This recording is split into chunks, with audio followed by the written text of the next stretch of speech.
Listen, folks, this is exactly the kind of story that makes people furious, and frankly, they have a right to be.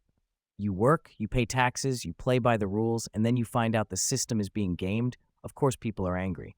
But let's slow this down and actually think, not just react. You've got real problems here, not imaginary, real. For years, the federal bureaucracy, yes, I'm talking about agencies like Citizenship and Immigration Services, has been asleep at the wheel. No consistent fraud risk assessments, no serious anti-fraud backbone, no accountability. That's not a conspiracy, that's documented failure. And when government gets lazy, guess what? People exploit it. Always have, always will. Now enter the scandals. Take a place like Minnesota, and suddenly you're talking about billions of taxpayer dollars allegedly siphoned off through fake daycare centers, bogus food programs, shell operations. That's not small-time fraud. That's industrial-scale looting of the public treasury.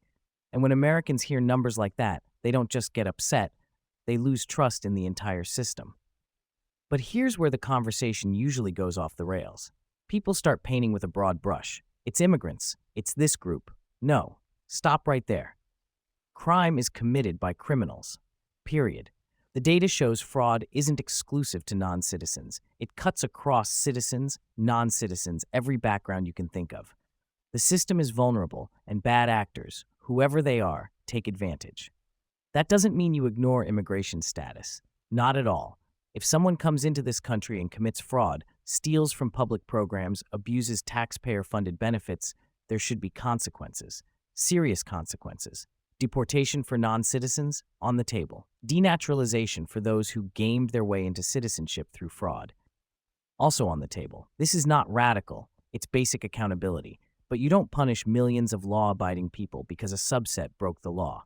That's not justice. That's laziness. Here's the real issue. The system itself is a mess.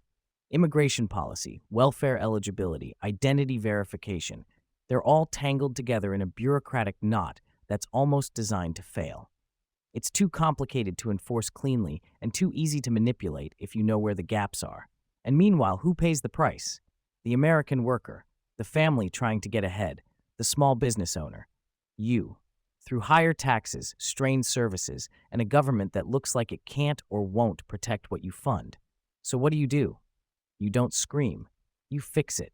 You target criminals surgically, aggressively, without apology. You close the loopholes, real verification systems, regular audits, actual enforcement.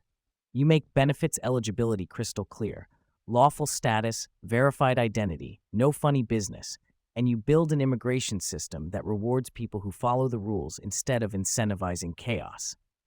Because here's the bottom line. America is not against immigrants, never has been.